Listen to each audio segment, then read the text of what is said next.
All right, welcome to the first series of the Climate Anomalies course. And today we have here Scott Rayder, who has extensive experience in the field of technology and research pertaining to climate weather, climate technologies, and pretty much anything that pertains to the anomalies that we're experiencing right now in terms of El Nino, La Nina cycles, and whatnot. So without further ado, I'm going to have Scott introduce us with his background, and we'll go from there. Well, thank you, Asita, and it's a pleasure to be here. And I want to congratulate the students on taking this important course. I'm actually a geology undergraduate major from Hamilton College. I did my master's at Syracuse in public administration with an emphasis in science and technology policy. My thesis in undergrad was done in the Galapagos, so I got to work on a volcano.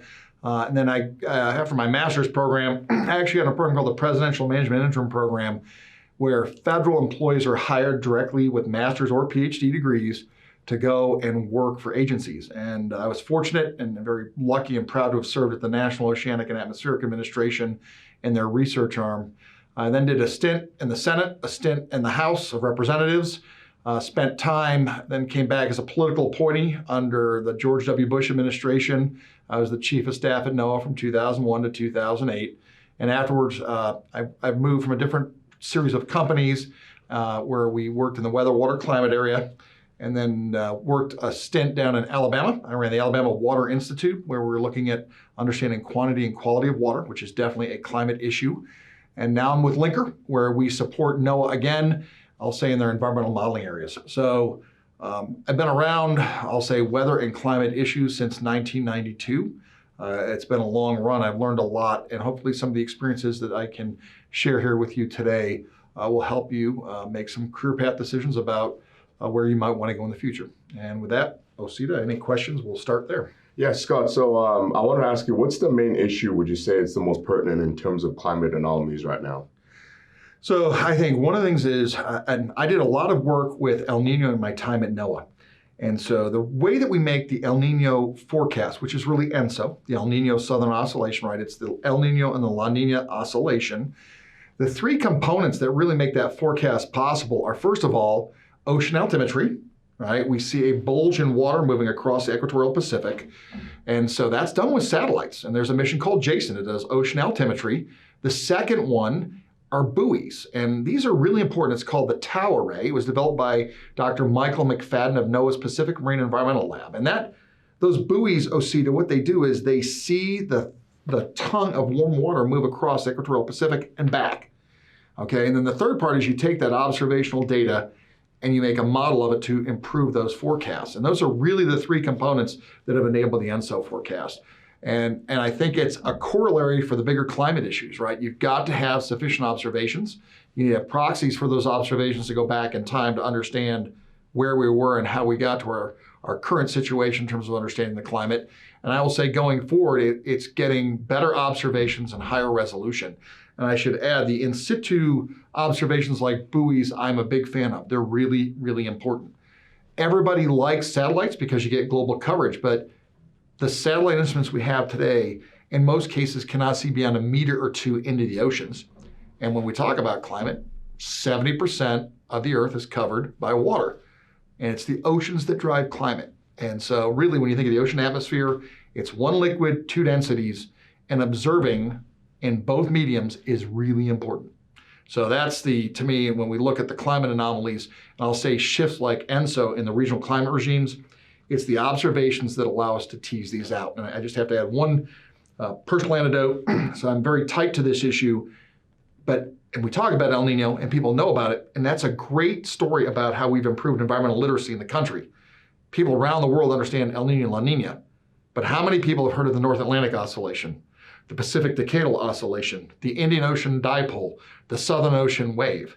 So what we're really coming to appreciate with the observing systems is there's an anatomy of regional climate systems that make up the bigger, broader climate that we sometimes talk about, I'll say at the press level that we hear in terms of the media.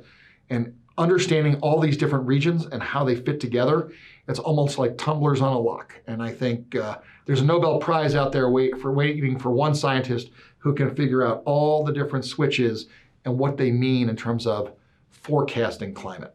So let me stop there. Now, you mentioned the word forecasting. So in terms of climate data and data gathering, how far back can we go and how can we trust the data that we've gotten in terms of predicting future climate anomalies? Because from what I recall, I believe the Earth is like 7 billion years old. And 4.6. But no one's counting. Oh, there are 7 billion people in the world, I believe. Yes, and growing. Yeah, great. So how do we trust the data that we're gathering today in terms of how far back we can go? So that's a great question. So in the past 150 years, I think it's safe to say we've got a good observational record. There's proxies that go back for things beyond that. Varve sediments are one of my favorite. I grew up in the Syracuse, New York area.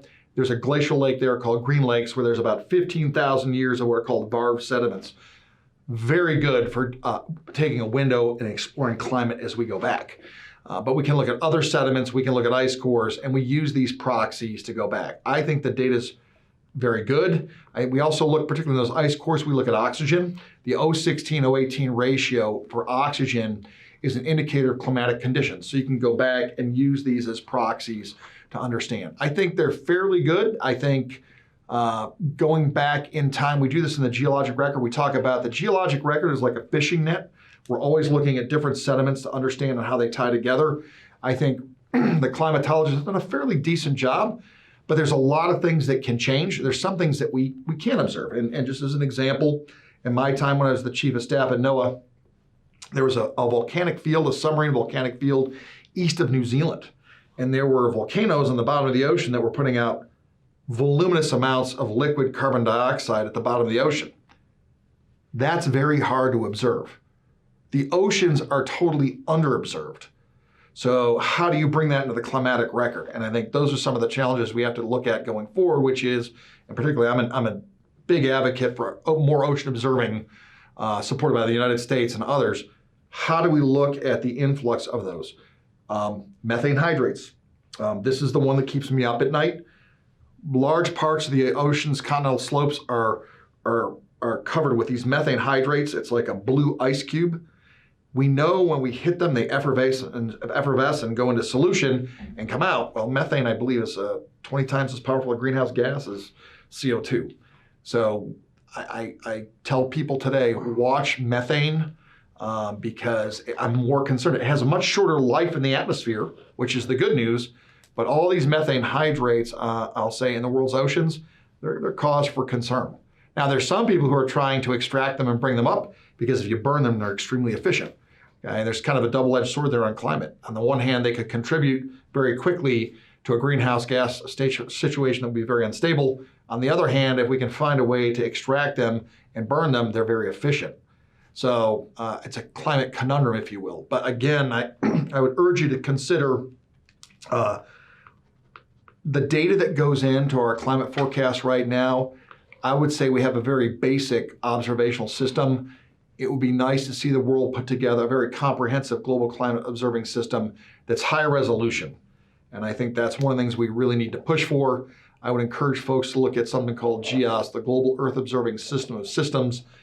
This was a project that started in 2003 trying to tie all the observing systems that countries have around the world together to kind of build that EKG system for the Earth. I still don't think we're there, and I'm going to be very clear, that system cannot just be satellites because they have global coverage. We're going to need instruments like gliders in the ocean that take profiles, standard buoys that are very important, right? The buoys that NOAA, my former organization, runs, they actually have a spider that goes up and down and takes the stratigraphy of the ocean. We need more of that data. And I think that's going to help improve these forecasts. And I will say, when you think of climate today, fortunately or unfortunately, we think of what's going on right now in Dubai with COP28. We think of the big climate.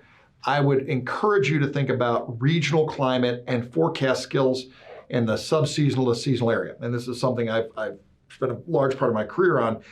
If we can give people a very good forecast for 3 to 6 months, there's a lot of great decisions we can make. Water allocations, energy allocations.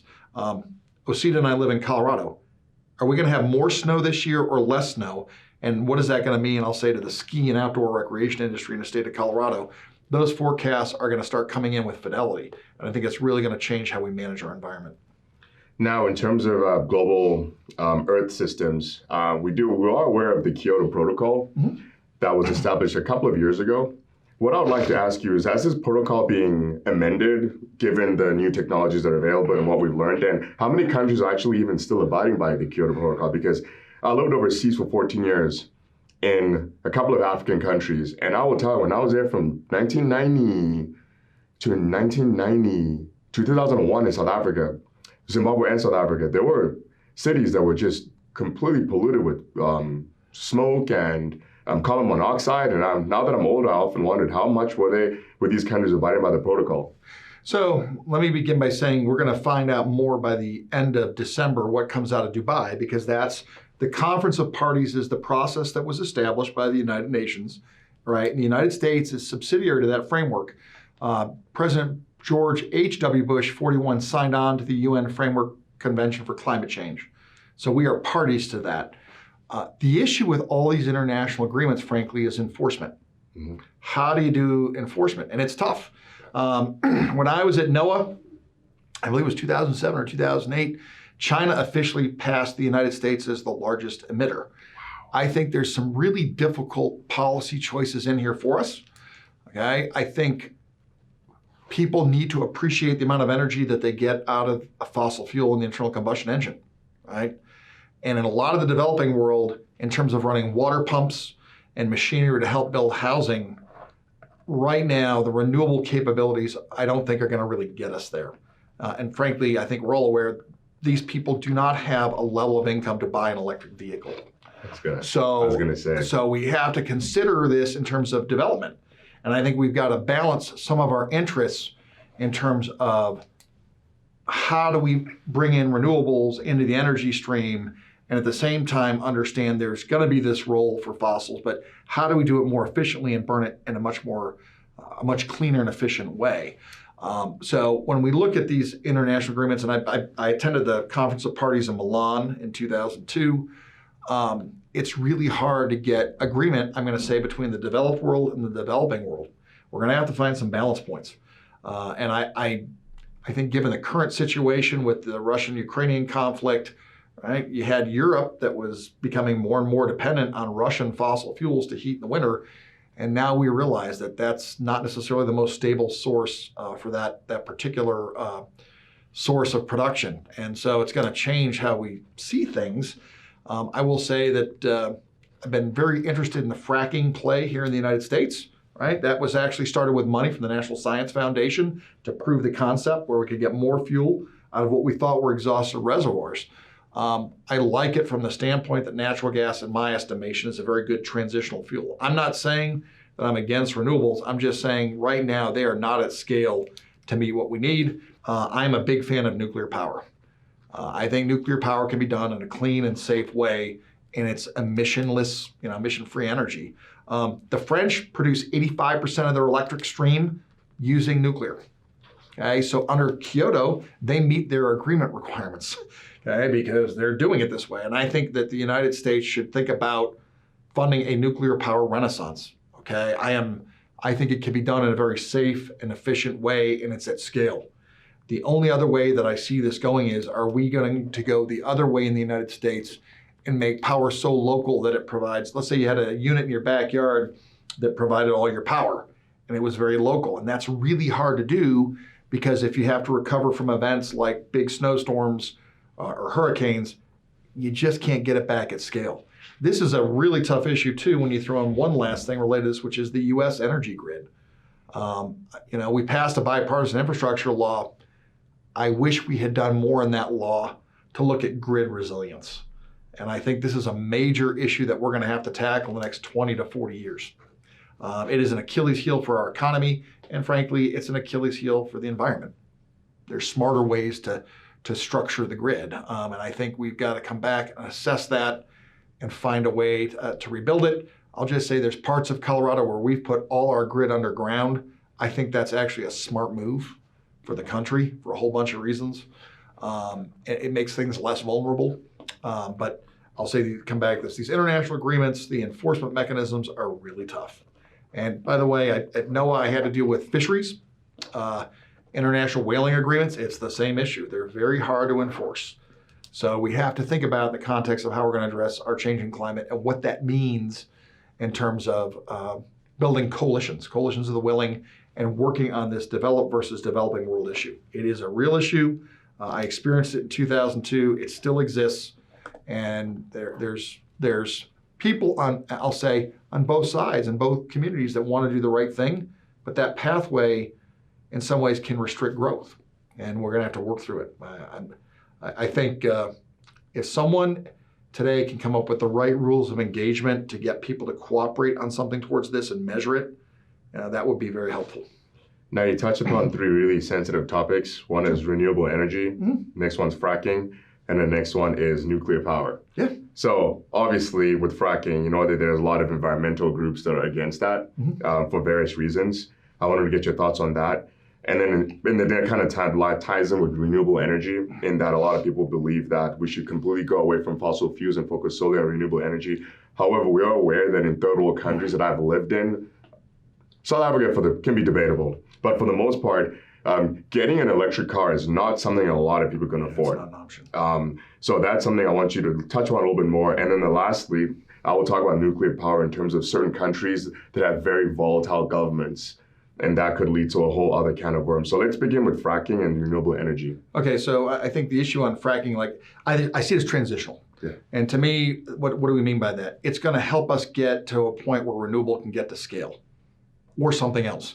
But what we do know is that natural gas cleans a lot better than coal. And that's important, okay?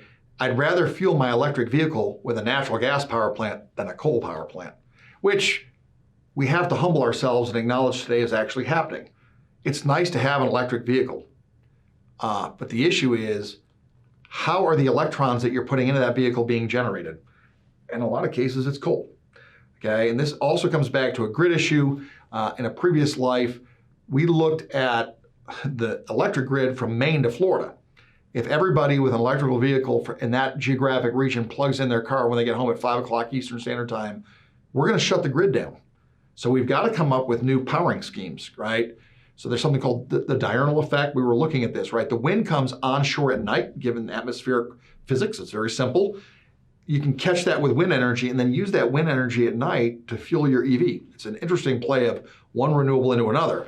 But that still isn't going to mitigate the need enough for, again, large-scale power plants. And right now, there's still a lot of coal out there that's fueling these EVs. I'm not going to call it energy hypocrisy. It's a real issue. We have to figure out how to address it. And so when I see the play between fracking and natural gas, and I'll say the renewables, I actually see them tied together, and I'd rather have natural gas as that transitional fuel than coal. Okay? I also think there have to be ways that we can burn coal more efficiently. Not that folks here remember this, but I grew up in Syracuse, New York, like you heard earlier. We had an acid rain problem in the 1980s where coal plants in the Ohio Valley were putting sulfur dioxide into the atmosphere. It was carried over the Adirondack Mountains.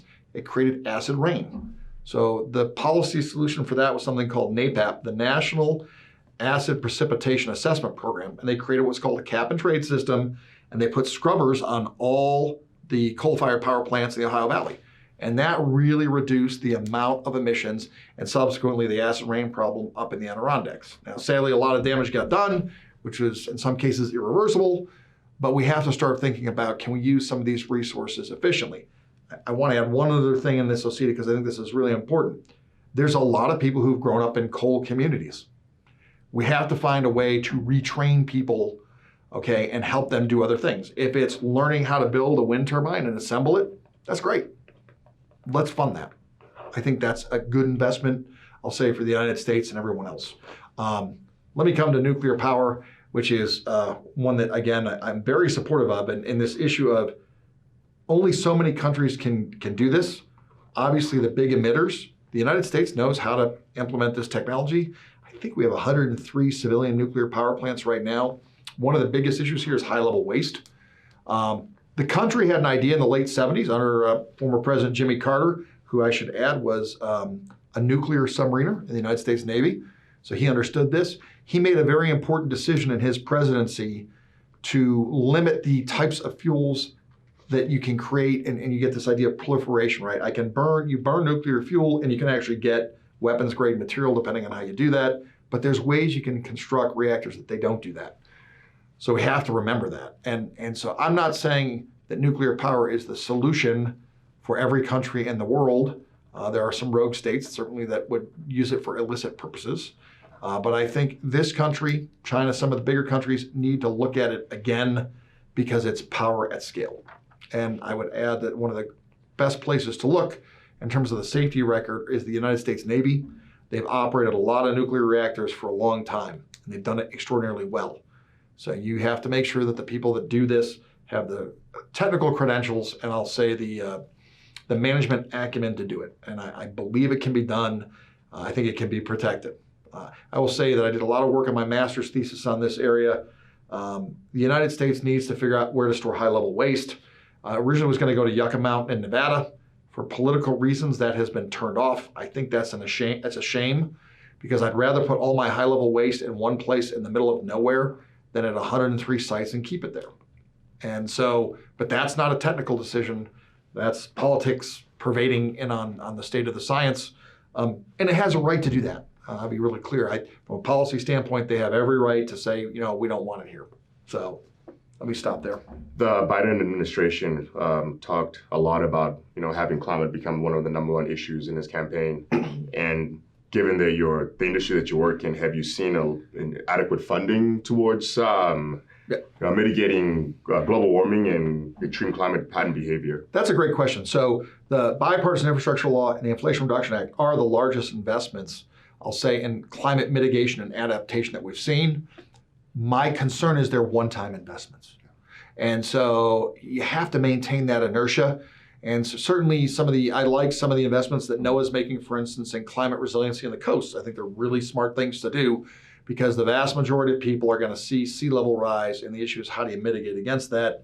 I think we'll see if they carry through. I think the other part of this is you've got to maintain kind of the inertia.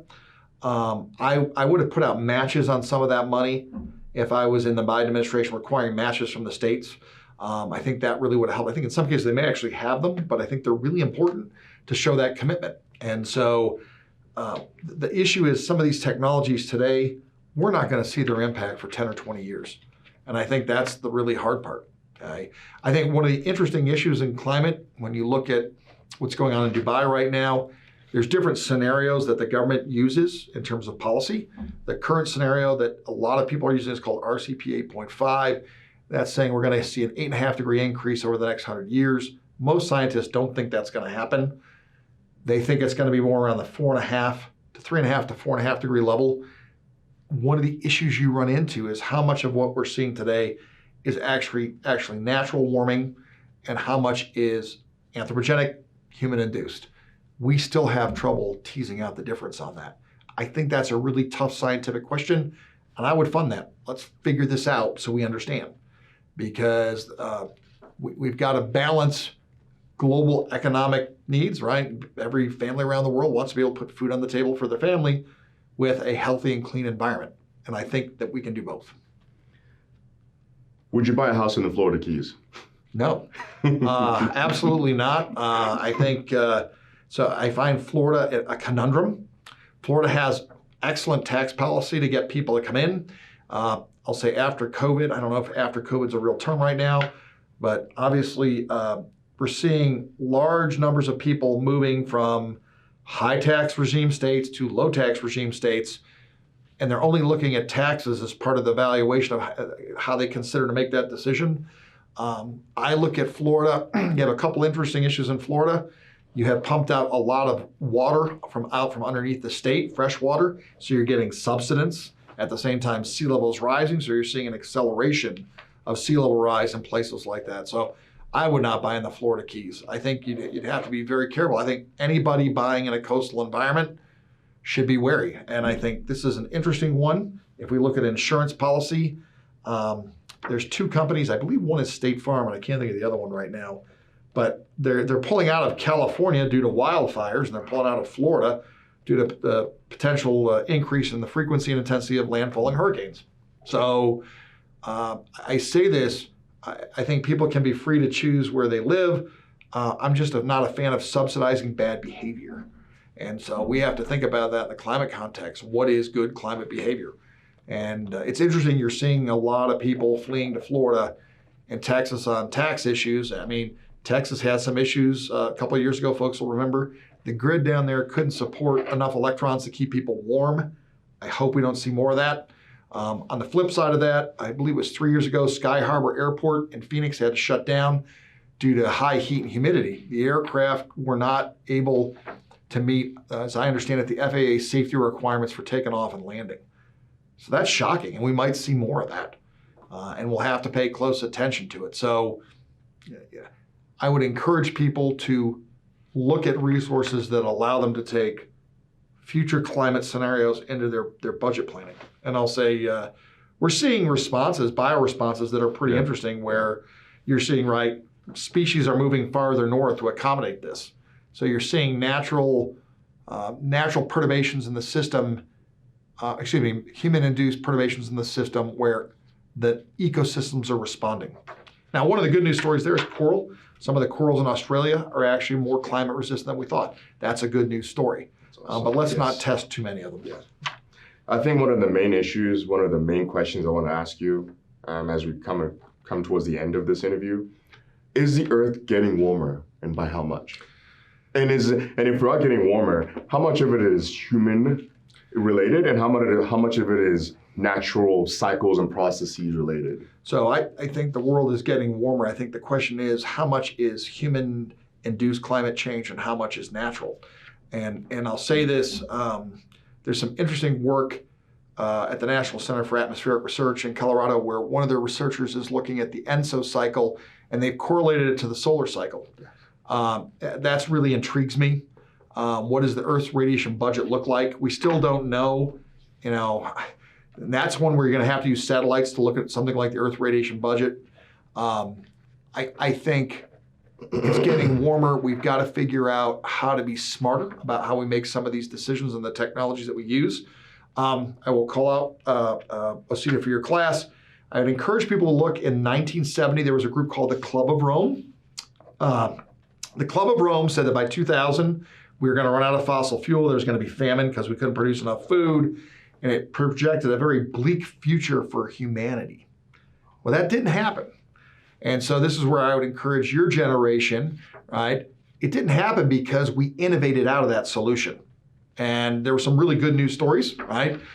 We had a lot of smog, and people understood, right? There's two substances that help create, I'll say, smog, ground level smog, right? They're volatile organic carbons and nitrous oxides. And when they mix, that's how you get ground level smog. Well, the good news is we really have tackled that problem with the catalytic converter on cars. We took one of the chemicals out of the equation, and that's a good news story in terms of air quality and what it meant for climate.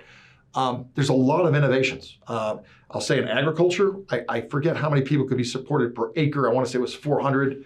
Today, American farmers can support something like 900 people per acre. They've doubled that through innovation, okay? GPS, right? Everybody now knows that we use GPS in farming. I mean, a technology that was originally developed by the Department of Defense for targeting is now being used to innovate in how we feed people. That's a great story. And I would encourage you to think about how existing technologies or new technologies can be used to address some of these societal requirements. And so as we see this warming occur, I think in the sea level rise, you can see some of the symptoms. I think the bigger issue is going to be, what can we do to mitigate and adapt? I think that's the bigger issue right now, and I would encourage people to think in that lane. It was recently reported that the Earth's ozone is fixing itself. Yeah. And can you kind of explain that? So I know that one really well. Paul Crutzen won the Nobel Prize for this. He actually, I think he worked at NCAR. He's up on what's called, they basically have a board at NCAR of the science they've supported. One of the people that worked on that is Susan Solomon. I had the pleasure and honor of working with her when I was at NOAA. She's won a number of prizes, and it's a great story, which is they looked at how did chlorine get into the upper atmosphere and destroy, right? Ozone up high is good, right? Protects us from UV. Ozone down low is bad. That's ground level smog. And in this case, right, they got the observations right. They signed the Montreal Protocol in 1987. President Reagan signed that, and we eliminated CFCs, chlorofluorocarbons. We put in replacements, and that is a really good news story, which is it is healing itself. And we can use that as a metaphor for other things, which is get the observations right and make decisions. So I'm happy to say that I actually played a small part in that one. And I'll say Dr. Susan Solomon and the folks at NOAA, I take great pride in this. They had a lot of the scientific expertise to help get the right policy path prescribed from the science, right? I think that's one of the biggest challenges that we have as a country. How do you take science and translate it into policy? Because decisions can't just be based on science alone. There's a lot of other things that get incorporated. And so when we talk about, again, coal miners, that's to me the example right now. If we're going to go to a renewable economy, where are they going to work? And we have to think about that component in terms of transitioning. But I think sustainability is going to be the watchword for the next 50 years. How do we get smarter about how we consume? And that's tough, right? Because we have an economy that right now, right, the consumption is what drives GDP.